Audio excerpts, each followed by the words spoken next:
Assalamualaikum warahmatullahi wabarakatuh. Waalaikumsalam warahmatullahi wabarakatuh.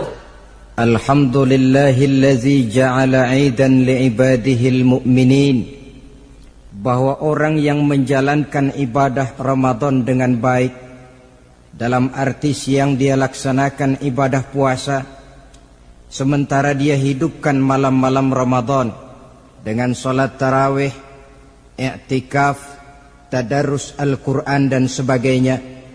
Orang yang semacam itu keluar dari Ramadan dijanjikan oleh Allah, ghufira lahu ma taqaddama min zambihi, diampunkan segala dosa yang pernah dia kerjakan. Sehingga ia keluar dari bulan Ramadan seperti bayi baru dilahirkan oleh ibunya, bersih, tidak punya dosa kepada Allah lantaran sudah dibersihkan oleh ibadah Ramadan. Jadi dalam Islam dosa itu ditebus dengan taubat, dengan amalan kita sendiri, bukan dengan uang, tidak juga dengan beras. Saya percaya kalau dosa bisa ditebus dengan beras misalnya, barangkali Menteri Pertanian akan lebih dulu masuk surga. Kalau dosa bisa ditebus dengan uang, mungkin Gubernur Bank Sentral atau para Menteri Keuangan akan menjadi penghuni surga nomor wahid. Dalam Islam dosa ditebus dengan taubat kepada Allah. Orang yang melaksanakan ibadah dengan baik di bulan Ramadan, keluar Ramadan masuk 1 Syawal seperti bayi baru dilahirkan oleh ibunya. Pantas dia mengucapkan minal aidin, semoga kami termasuk orang yang kembali kepada fitrah, suci, bersih. Dia rayakan hari itu, hari di mana dia kembali kepada kesucian. Itulah hakikat daripada Idul Fitri. Dengan kata lain, Idul Fitri ini tidak bisa dilepaskan kaitannya dengan ibadah Ramadan. Hanya oleh karena kita melaksanakan ibadah Ramadan, maka kita rayakan Idul Fitri. Dengan bahasa yang lebih langsung, sebenarnya yang berhak merayakan Idul Fitri mereka yang mengisi Ramadan dengan kegiatan ibadah. Saudara-saudara kaum muslimin yang berbahagia, lalu bagaimana prosesnya? Yang pertama, manakala datang senja akhir Ramadan, wajiblah kita mengeluarkan zakat fitrah. Sebab Rasulullah sallallahu alaihi wasallam bersabda, "Saumul 'abdi mu'allakun ma baina as-sama'i wal ardi hatta yu'addiya shadaqatal fitri." Sesungguhnya puasa seorang hamba bergantung antara langit dan bumi, yakni belum diterima oleh Allah sampai dia mengeluarkan zakat fitrahnya. Memang boleh mengeluarkan zakat fitrah itu sejak awal Ramadan, itu waktu yang dibolehkan. Jadi saudara tidak mau sibuk begitu 2 hari puasa lalu bayar zakat fitrah, boleh. Tetapi waktu yang wajib sejak terbenam matahari akhir Ramadan. Waktu yang terbaik untuk membayar zakat fitrah selesai sholat subuh sebelum orang berangkat melaksanakan sholat Idul Fitri. Waktu yang makruh setelah orang selesai sholat Idul Fitri lalu baru bayar zakat fitrah, makruh di situ. Sedangkan waktu yang haram apabila matahari terbenam pada hari raya tanggal 1 Syawal baru mau bayar zakat fitrah, sudah haram hukumnya. Jadi diawali dengan membayar zakat fitrah, dan ini merupakan realisasi daripada latihan puasa, cinta kepada fakir miskin. Orang bilang kan bulan Ramadan itu katanya bulan latihan. Kata orang Jawa, month of training. Bulan latihan. Apa sih perlunya latihan? Kalau PSSI masuk latihan, tentu keluar latihan mainannya makin bagus. Elias Pikal masuk latihan, keluar latihan gaya tinjunya makin hebat. Itu perlunya latihan. Kalau latihan tiap hari tapi main kalah terus, orang kan bilang buat apa latihan kalau main kalah terus. Kita muslimin selama Ramadan sebulan penuh masuk latihan. Latihan sabar, latihan jujur, latihan disiplin, latihan sederhana, latihan mengendalikan nafsu. Berhasil atau tidaknya latihan itu kelihatan dalam gaya hidup kita sesudah keluar Ramadan. Kalau tidak, Ramadan sabar, habis Ramadan habis sabarnya.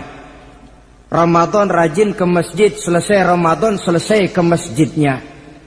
Ramadan rajin baca Quran, selesai Ramadan selesai rajinnya. Itu pertanda latihan tidak berhasil. Maka salah satu latihan ini kita buktikan kecintaan kita kepada fakir miskin dengan kewajiban membayar zakat dan zakat fitrah.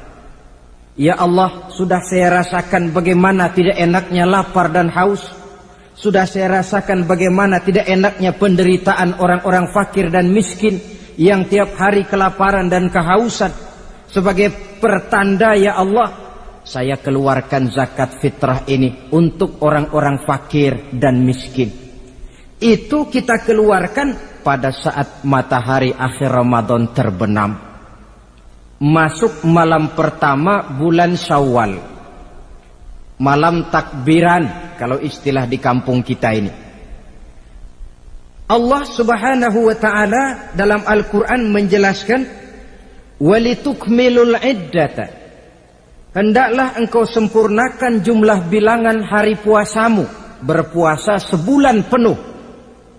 30 hari atau lebih sering 29. Bila sudah sempurna hari puasa itu, walitukabbirullah, hendaklah engkau agungkan Allah. Hendaklah engkau bertakbir. Oleh karena itu disunahkan menghidupkan malam 1 Syawal, malam hari raya Idul Fitri itu dengan memperbanyak takbir. Sejak matahari terbenam selesai sholat maghrib, kita kumandangkanlah kalimat takbir itu dari rumah ke rumah, dari surau ke surau, dari masjid ke masjid, dari kampung ke kampung, pertanda rasa syukur kita yang tiada terhingga kehadirat Allah Subhanahu wa taala, Tuhan yang Maha Esa dan Maha Kuasa. Entah kenapa, bila matahari akhir Ramadan terbenam, datang malam 1 Syawal, berubah perasaan kita. Sedih menjadi gembira, sukar menjadi mudah, hati yang tadinya digenangi air kebencian berubah menjadi hati yang penuh dengan cinta kasih kepada sesama. Kumandang takbir bagi orang-orang yang hidup tinggal di rantau, mengingatkan dia kepada kampung halamannya. Terkenang dia sungai tempat dia mandi, lapangan tempat dia bermain. Oi kampuang nan jauh di mato katanya. Sehingga orang-orang yang tinggal di tanah rantau diusahakannya benar supaya bisa berlebaran pulang mudik katanya. Nak berkumpul dengan sanak keluarganya supaya lebih mudah bersilaturahmi sambil mengenang masa-masa lalu di kampung halaman. Jadi setelah zakat fitrah kita tunaikan, sambutlah malam Idul Fitri itu dengan memperbanyak takbir. Ini disunahkan. Menghidupkan malam lebaran dengan memperbanyak takbir. Bukan memperbanyak bakar petasan. Itu kan pekerjaan mubazir. Dan mubazir itu jelas perbuatan setan. Ada yang bilang katanya bakar petasan itu nambah syiar. Syiar macam mana datang dari petasan? Sebagian lagi berjaga-jaga juga, tapi bukan dengan memperbanyak takbir. Bergadang-gadang di pinggir jalan, ngebut dengan kendaraan aneka warna. Tidak itu yang diajarkan agama. Berkumpul kita di surau, berkumpul kita di masjid, paling kurang berkumpul di rumah dengan keluarga. Ramai-ramailah kita bertakbir, memanjatkan puji dan syukur kepada Allah. Ya Allah, kalau tidak lantaran petunjukmu, Sulit rasanya melaksanakan perjuangan yang berat sebulan penuh ini. Melatih diri, membina takwa, mengharap ridho. Dengan lapar, melilit perut. Dengan haus, mencekik kerongkongan. Bersyukur kami kepadamu ya Allah. Dan sebagai pertanda kami kumandangkan kalimat takbir. Memuji keagungan dan kebesaranmu. Allahu Akbar, Allahu Akbar, Allahu Akbar. Walillahil hamd. Saudara-saudara kaum muslimin rahimakumullah.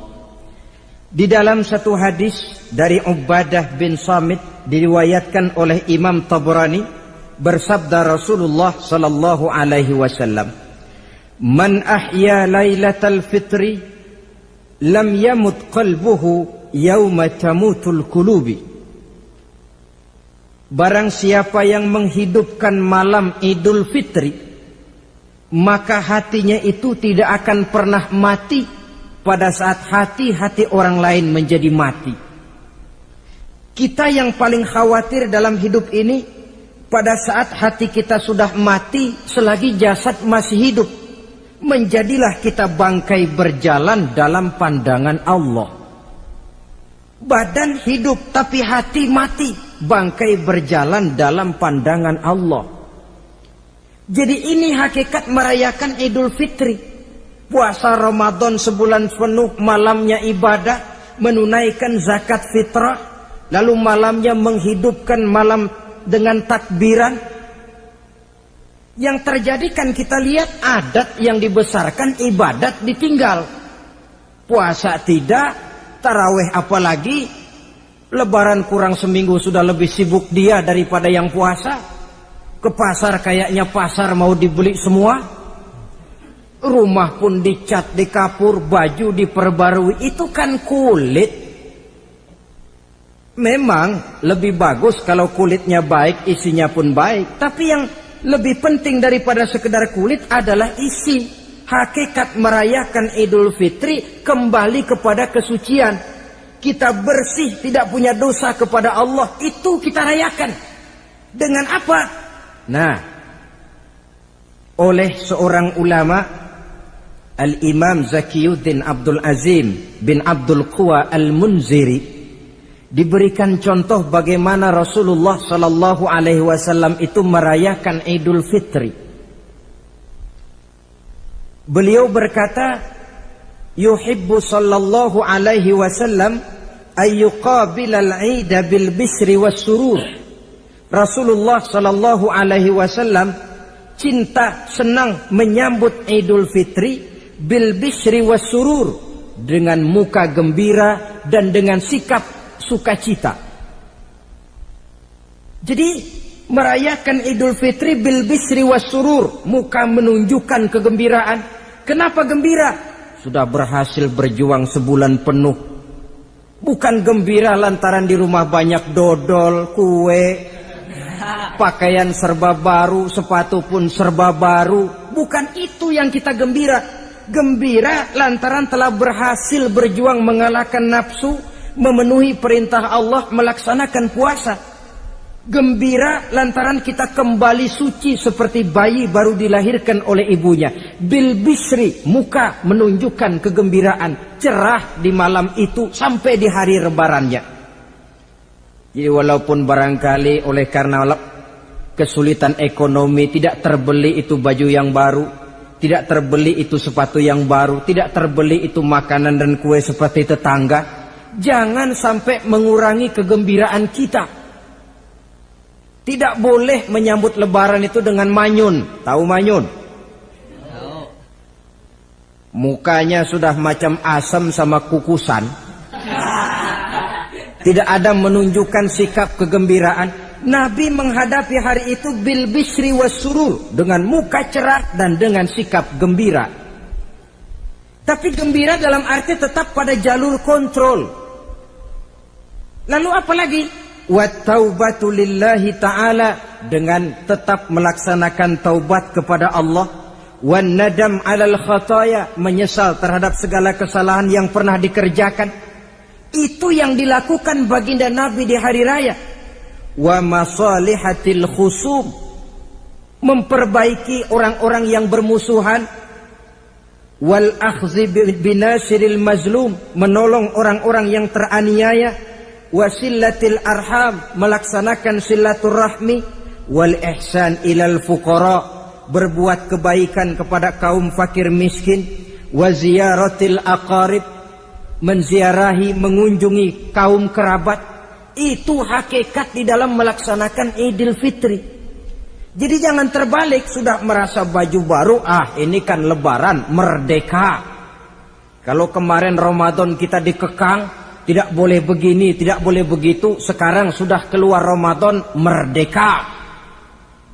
Lalu dirayakannya Idul Fitri dengan bermabuk-mabukan, dengan judi, dengan perbuatan zina. Itu sama saja dengan baju baru habis dicuci sudah diceburin lagi ke dalam comberan.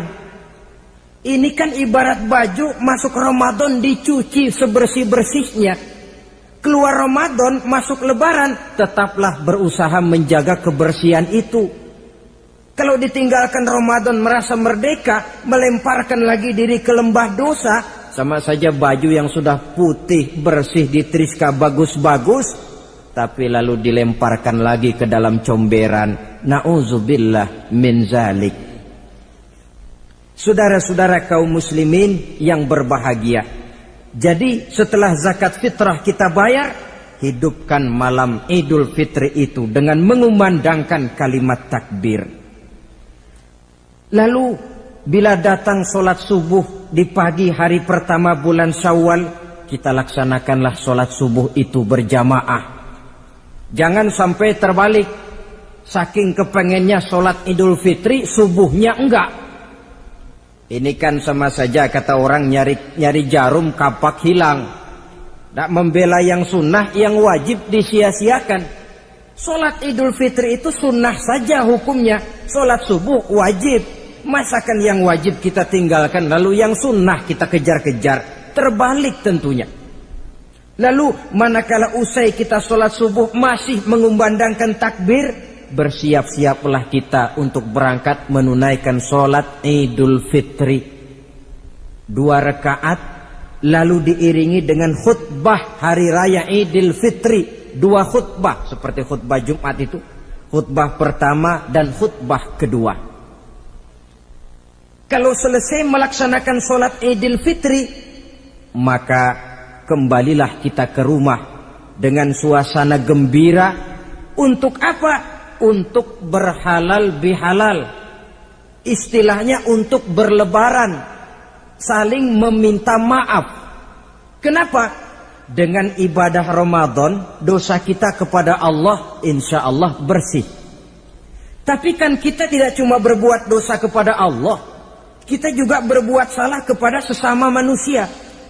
Dosa kepada Allah, taubat langsung kepadanya, sonder pakai calo. Tidak bisa saudara bikin dosa kepada Allah, datang ke rumah saya, Pak inilah saya kasih uang, tolong mintakan taubat saya kepada Allah. Ya tidak bisa. Dosa kepada Allah langsung bertaubat kepadanya. Tapi dosa kepada sesama manusia, Allah belum akan memberikan ampun kalau kita belum minta maaf kepada yang bersangkutan. Ini sulitnya. Kalau saudara dosa meninggalkan sholat, tobat kepada Allah. Tapi kalau dosa kepada sesama manusia, saudara mencuri sendal orang, cara taubatnya bagaimana? Pertama menyesal, kenapa mencuri? Yang kedua berjanji tidak akan mencuri lagi. Yang ketiga meninggalkan perbuatan mencuri. Dan yang keempat, sendal orang pulangin. Tidak bisa saudara mencuri sendal, Tuhan taubat, nggak lagi-lagi nyolong sendal, tapi sendal orang dibekap terus, nggak dipulang-pulangin, ya tidak termasuk taubat itu. Itulah sebabnya selesai sholat Idul Fitri, kita pun meminta maaf. Nah, siapa yang harus lebih utama kita mintakan maaf? Satu riwayat menjelaskan bahwa selesai sholat Idul Fitri, para sahabat mendengar Rasul mengucapkan amin sampai 3 kali. Amin, amin, amin. Heran para sahabat, ini Rasulullah tidak ada angin, tidak ada hujan, kenapa amin sampai 3 kali? Mereka pun bertanya, "Ya Rasul, tadi amin sampai 3 kali kenapa?" "Kalian tidak tahu?" "Tidak tahu ya Rasul." "Begini, tadi itu selesai sholat, turun malaikat Jibril kepada saya. Beliau berkata, 'Ya Muhammad, saya hendak berdoa kepada Allah. Maukah kau mengaminkan?' Silahkan Jibril, berdoalah, saya akan mengaminkan." Rasul berdoa, Nabi mengaminkan. Doanya berisi 3 macam permohonan, maka Rasul pun 3 kali mengucapkan amin. Logikanya, kalau sudah malaikat Jibril yang berdoa, lalu Rasul yang mengaminkan, apa iya doanya itu meleset? Apa isi doa malaikat Jibril? Yang pertama doa beliau, "Ya Allah, hari ini," 1 Syawal ketika itu, "saya mohon kepadamu, janganlah engkau terima puasa dan ibadahnya anak yang durhaka kepada kedua orang tuanya." Rasul di belakang, "Amin." Anak yang durhaka kepada ibu bapaknya. Ya Ramadan dia puasa di siang hari, malam dia taraweh, dia tadarus Al-Quran.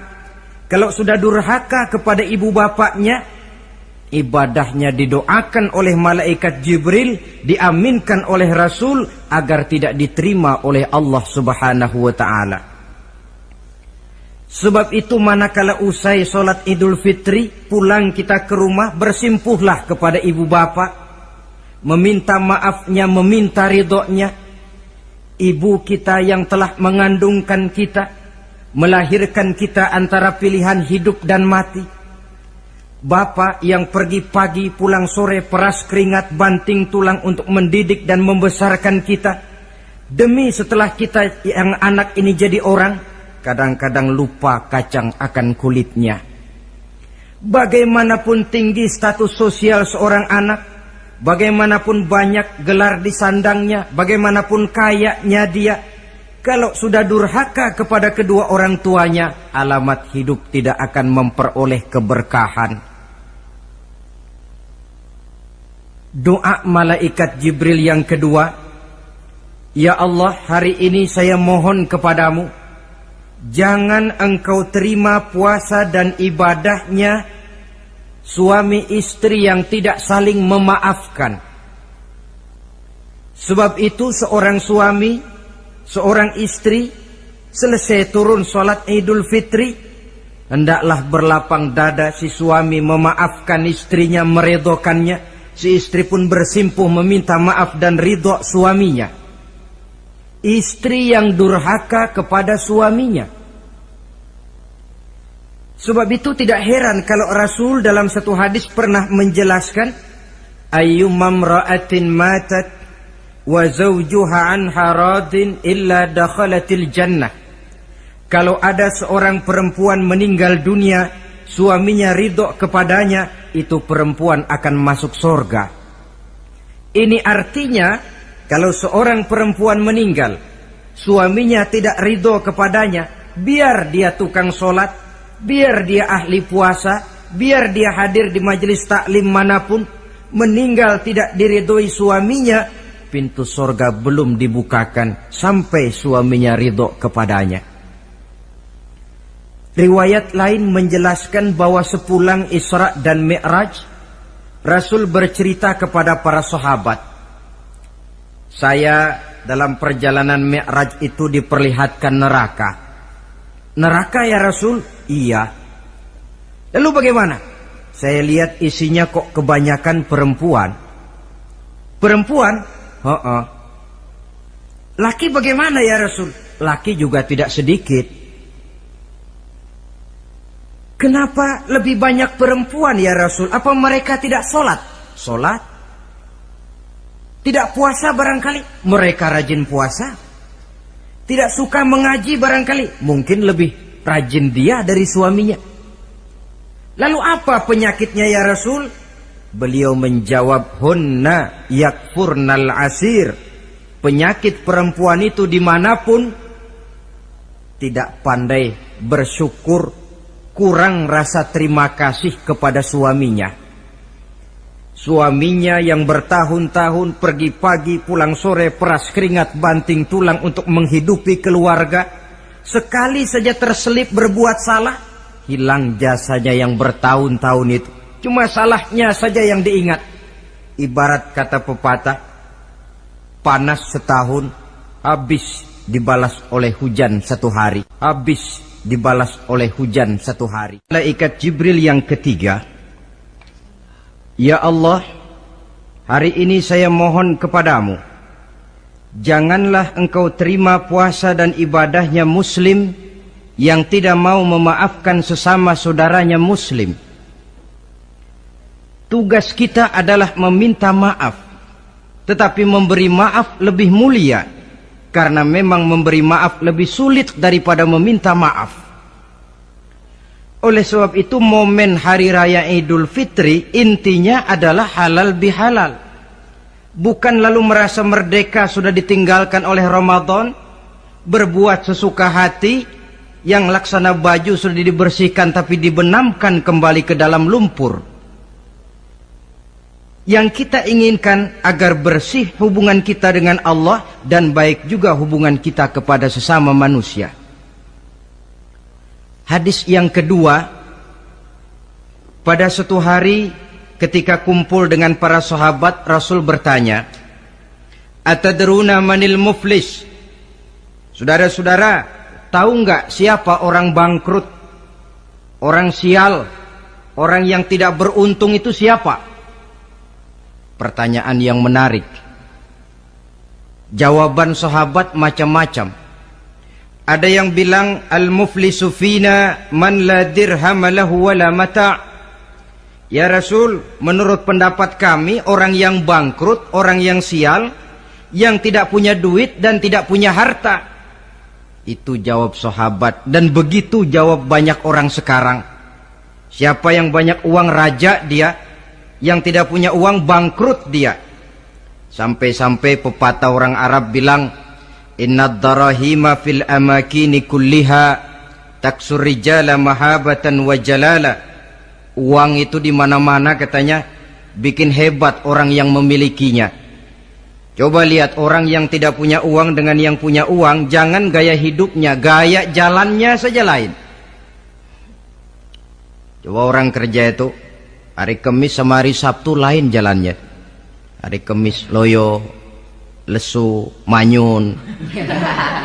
Tapi kalau sudah hari Sabtu gagah bukan main. Kenapa? Ada uang di kantongnya. Wahia lisanun liman arada fasahatan. Uang adalah lidah yang paling fasih untuk bicara. Bicara lidah macet, coba uang yang bicara talk chair. Wahia silahun liman arada qitalan. Uang juga senjata paling ampuh bagi orang yang mau maju ke medan perang. Tapi apa benar begitu? Rasul menjawab, innal muflisa min ummati. Orang yang bangkrut dari golongan umatku. Umatku bukan orang lain. Bukan mereka yang tidak punya uang, kata Rasul. Bukan mereka yang tidak banyak hartanya.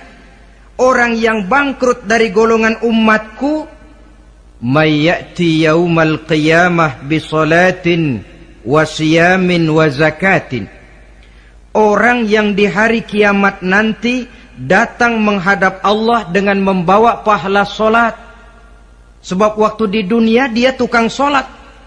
Menghadap Allah dia setor, ya Allah ini pahala solat saya. Solat wajibnya, solat sunnah rawatib nawafilnya. Wasiyamin, pahala puasa juga dia bawa setor kepada Allah. Baik puasa wajib Ramadan, puasa sunnah Senin Kemis, puasa sunnah 6 hari di bulan Syawal. Wa zakatin, pahala zakatnya juga dia bawa menghadap Allah di satu pihak. Cuma sayang kata Allah, wa ya'ti qad syatama haza. Dia juga datang membawa dosa karena pernah mencaci maki orang. Wa qazafa haza, pernah memfitnah orang. Wa akala mala haza, pernah memakan harta orang dengan cara yang batil. Wa syafaka dama haza, mengalirkan darah orang tanpa alasan yang benar. Di satu pihak datang membawa pahala ibadah, di lain pihak datang menyandang dosa kepada manusia. Kalau ini yang terjadi, bagaimana nasib kita? Kata baginda Rasul, maka diambillah dosa orang yang pernah kita fitnah. Untuk apa? Diberikan kita. Sudah enak-enak, ya Allah, ini pahala solat saya. Tahu-tahu datang orang, sebentar ya Allah, orang ini waktu di dunia memang ahli solat, tapi saya tanpa salah pernah difitnah. Sakit hati saya, hancur nama baik saya lantaran ulahnya. Saya menuntut keadilan. Benar, orang ini pernah kau fitnah? Benar ya Allah. Kalau begitu pahala solatmu sini, kasihin orang yang kau fitnah. Habis pahala solat, datang lagi orang menagih, ya Allah, dia memang waktu di dunia ahli bayar zakat, tapi juga dia sering makan harta orang dengan cara yang batil. Benar? Benar ya Allah. Sini, pahala zakatmu berikan kepada orang yang hartanya kau makan dengan cara yang batil. Fa in faniyat hasanatuhu qabla ayyuqda ma alaihi. Kalau pahala kebaikannya sudah habis untuk nutup hutang dosa, sementara tagihan datang terus, ukhiza min khotoyahum, maka diambillah dosa orang-orang yang pernah kita fitnah, kita caci maki, kita zolimi, untuk diberikan kepada kita. Apa enggak bangkrut ini? Sudah pahala dipretelin, dosa dikasih lagi. Ibarat orang dagang, modal habis, tagihan utang datang terus. Apa pasalnya ini? Dia cuma baik kepada Allah, solatnya betul, puasanya bagus, zakat dia bayar, tapi kepada sesama manusia dia tukang fitnah, tukang mencaci maki, ahli makan harta orang dengan cara yang batil. Bangkrut nasibnya di akhirat nanti. Maka keliru kalau momen Idul Fitri itu dimanfaatkan untuk sesuatu yang merusak arti kesucian, merusak arti fitrah. Mari kita dengarkan hadis dari Wahab bin Munabbah. Inna iblis alaihi la'nah yasihu fi kulli yaumi idin. Iblis tiap hari raya Idul Fitri teriak-teriak. Akibat teriakannya, laskarnya, bala tentaranya kumpul. Ya Sayyidana, man aghdabuka? Wahai junjungan kami, kata bala tentara iblis ini, kenapa teriak-teriak macam itu? Apa yang bikin Tuhan begitu jengkel? Kasih tahu saja sama kami, biar kami hancurkan siapa yang telah menyakitkan hati Tuhan. Kata iblis, tidak ada yang nyakitin hati saya. Cuma kamu perlu tahu, kata iblis, innallaha qad ghafara li hazihil ummah fi hadzal yaum. Hari ini, hari Idul Fitri, Allah telah mengampunkan dosa umat yang berpuasa. Itu yang nyakitin hati saya. Setengah mati saya menggoda mereka, supaya mereka mabuk, supaya mereka zina, supaya mereka judi, supaya mereka merusak. Mereka puasa di bulan Ramadan, hari ini Allah ampunkan dosa mereka. Apa enggak sakit hati saya? Lalu apa tugas kami, Tuhan? Kata tentara iblis ini, fa'alaikum an tusghiluhum bil lazat wa syahawat wa syurbil khamr. Kata iblis, kasih komando dia, begini saja, kau rusak mereka, umat Islam yang dosanya hari ini diampuni, kau rusak mereka bil lazat, dengan segala macam kelezatan, wasyahawat, dengan memperturutkan hawa nafsu, wasyurbil khamr, dengan meminum minuman yang memabukkan di hari raya Idul Fitri ini. Jadi kalau mereka datang bermaaf-maafan, Allah sudah mengampuni dosa mereka, tolong kau rusak suasana itu. Tanamkan kepada mereka supaya menikmati hari ini dengan segala macam kelezatan, memperturutkan hawa nafsunya, meminum minuman keras, hanyut di meja judi, sehingga melupakan arti hakikat Idul Fitri yang sebenarnya.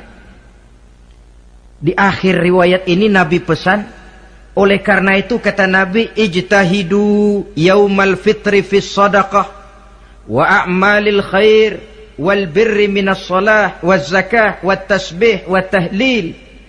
Oleh sebab itu kata Nabi, hati-hatilah kamu, sungguh-sungguhlah kamu pada hari Idul Fitri ini melaksanakan segala macam kebajikan seperti sedekah, perbuatan baik, solat, zakat, mengucapkan tasbih, tahlil, karena hari ini Allah telah mengampunkan dosa kamu. Jadi jangan dinodai hari yang bersih itu dengan perbuatan-perbuatan yang tercela. Inilah kelirunya kalau adat lebih dibesarkan daripada ibadat. Kalau menyambut Idul Fitri itu yang lebih diutamakan baju barunya, pakaian serba barunya, rumah serba bersihnya, lalu fasilitas serba adanya, lupa kepada intinya, manusia akan mudah terjerumus menodai hari yang suci dengan perbuatan yang kotor.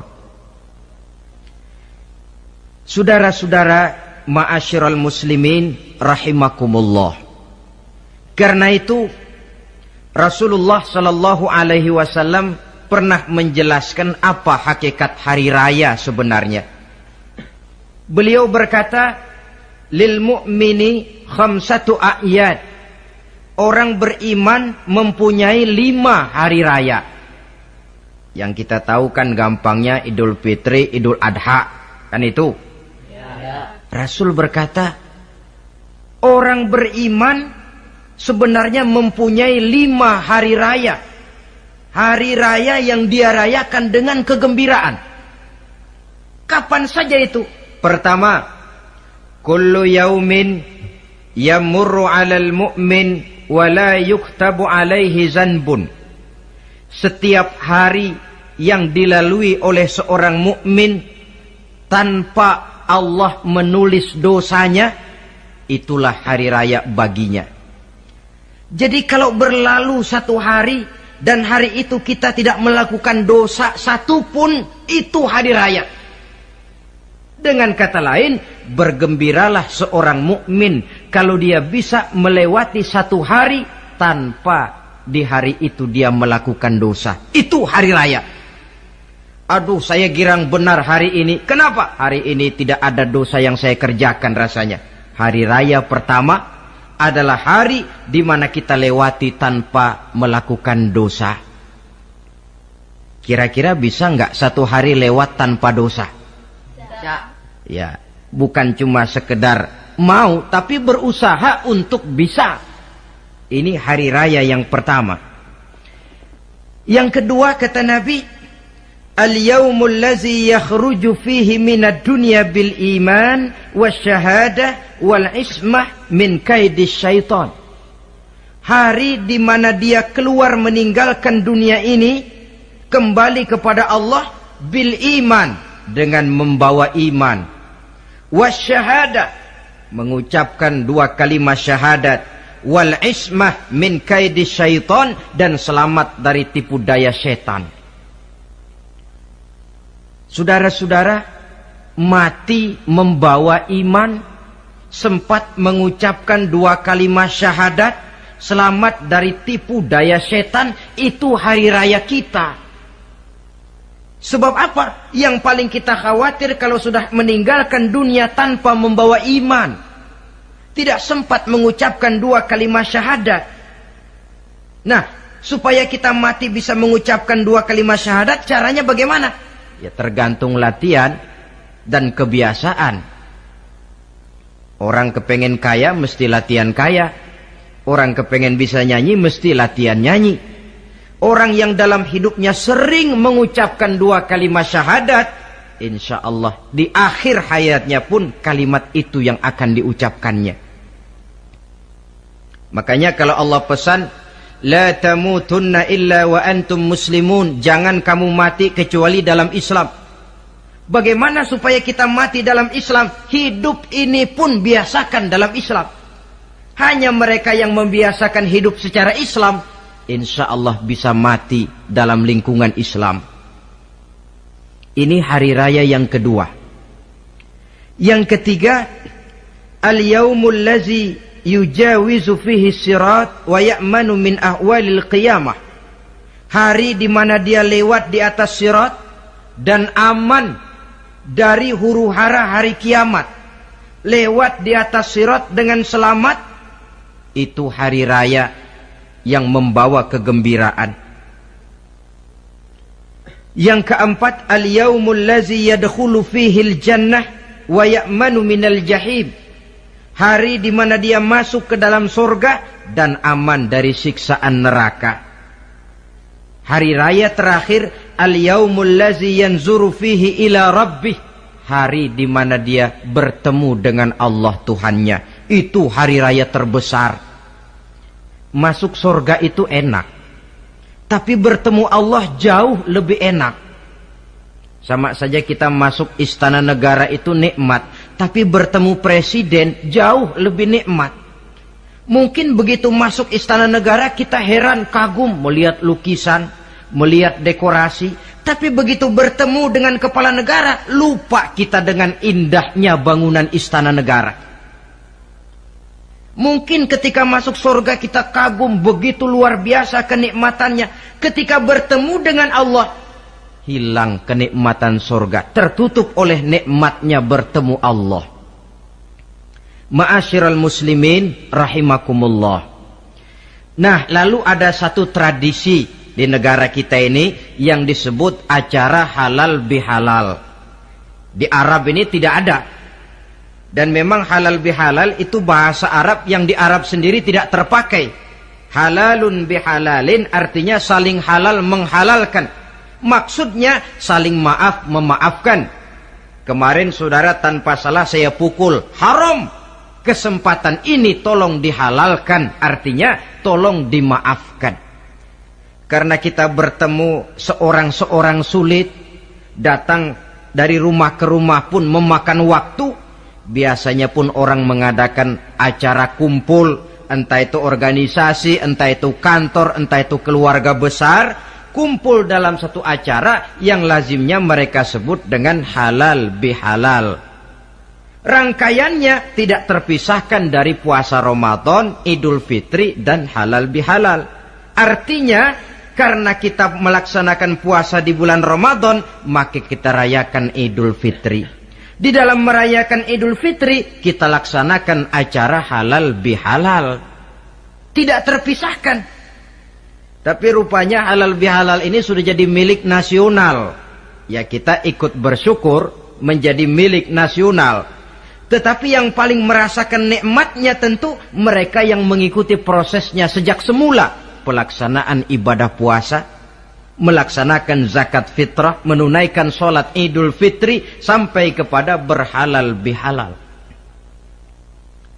Kemudian satu hadis lagi, Rasulullah sallallahu alaihi wasallam bersabda, "Isnani la yanzurullahu ilaihi ma yaumal qiyamah." Ada dua golongan manusia yang di hari akhirat nanti tidak akan dipandang oleh Allah, tidak akan diopeni oleh Allah. Siapa mereka? Pertama qati'ur rahim, yang kedua jarus su'i. Orang yang memutuskan silaturahmi dan tetangga yang jahat dengan tetangganya. Sebagai uraian penutup, saya ingin mengajak kita semua untuk merenungi firman Allah dalam surah Al-A'la ayat 14 sampai dengan ayat 17. Qad aflaha man tazakka wa dzakara isma rabbih fasalla bal tu'thiruna al-hayata ad-dunya wal akhiratu khairu wa abqa. Qad aflaha man tazakka, sungguh telah beruntunglah orang-orang yang membersihkan dirinya. Ada yang mentafsirkan sungguh beruntung orang-orang yang telah menunaikan zakatnya. Sebab apa? Diri, jiwa ini kan bukan milik kita, milik Allah. Kita ini cuma hak pakai. Seperti saudara, saudara ini baju saya, saudara punya hak pakai. Kalau waktu saya ambil baju itu kotor, tentu marah saya sebagai pemiliknya. Tetapi ketika saya ambil baju itu memang bersih, terpelihara dengan baik, senang hati saya. Qad aflaha man tazakka. Sungguh telah beruntung orang-orang yang membersihkan jiwanya. Dia puasa di bulan Ramadan, malamnya dia tarawih, zakat fitrah pun dia bayar. Wa dzakara isma rabbih, lalu dia menyebut nama Tuhannya dengan mengumandangkan takbir, bersahut-sahutan di malam hari raya Idul Fitri itu. Fa shalla, lalu dia laksanakan salat Idul Fitri. Lalu apa? Bal tu'sirunal hayatad dunya. Tapi mengapa kamu lebih memilih gemerlapnya dunia? Melupakan inti, melupakan isi dengan mengambil kulit. Merayakan Idul Fitri dengan lupa diri, lupa daratan, bermabuk-mabukan, tenggelam di meja judi, hanyut di lembah zina.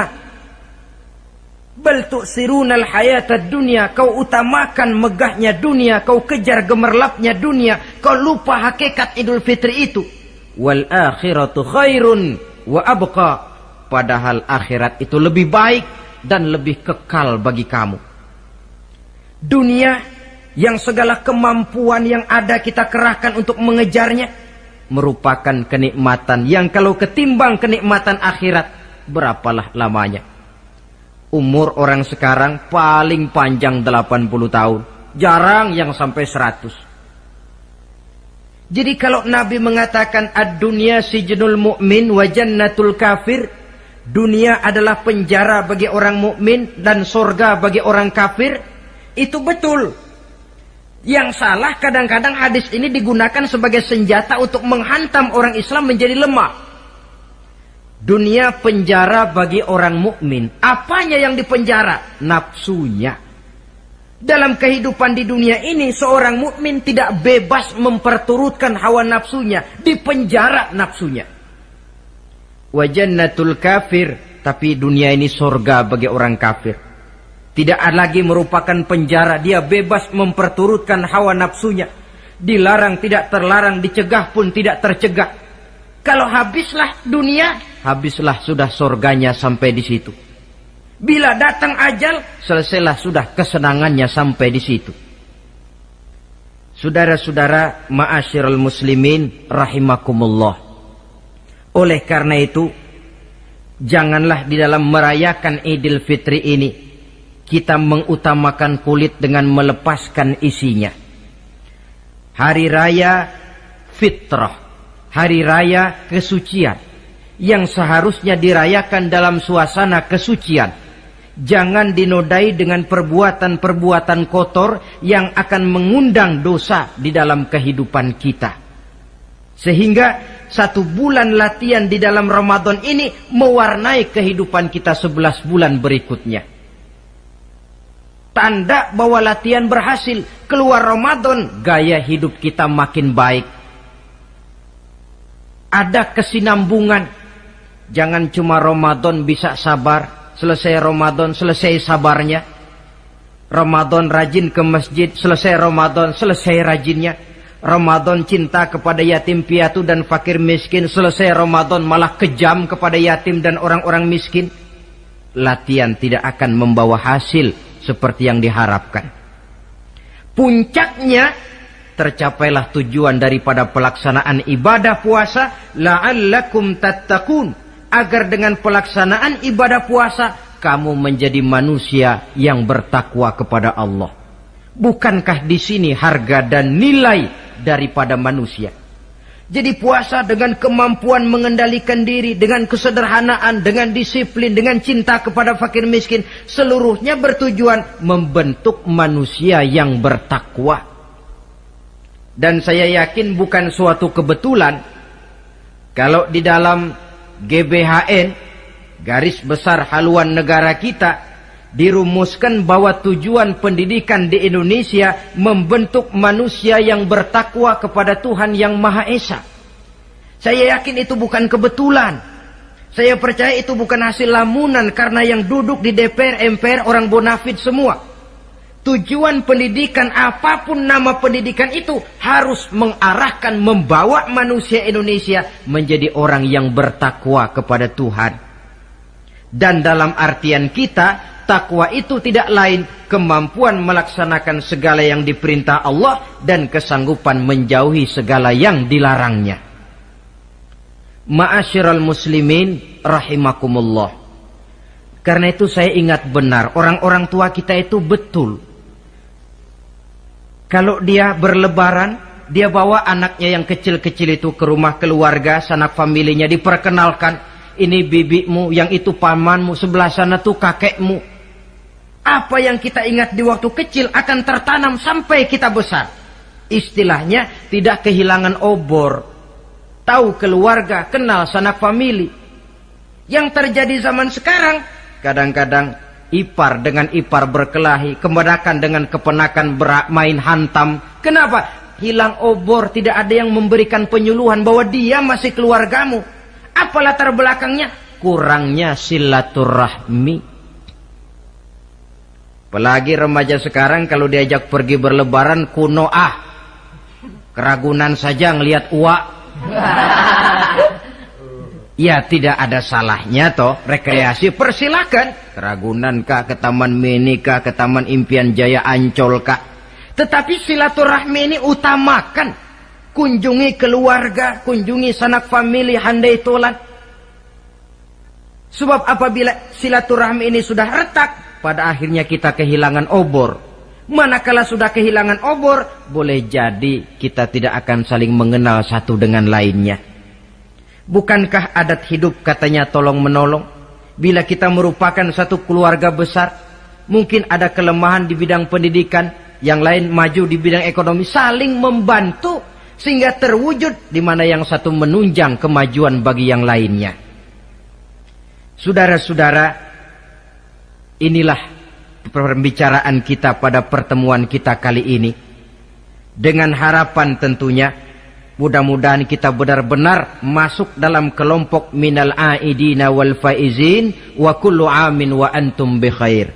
Termasuk orang yang kembali suci kepada fitrah, beruntung dan amalan ibadah kita diterima oleh Allah Subhanahu wa taala. Sekian dan demikian, terima kasih atas segala perhatian, mohon maaf atas segala kekurangan. Usikum wa nafsi bi taqwallah. Wassalamualaikum warahmatullahi wabarakatuh. Waalaikumsalam warahmatullahi wabarakatuh.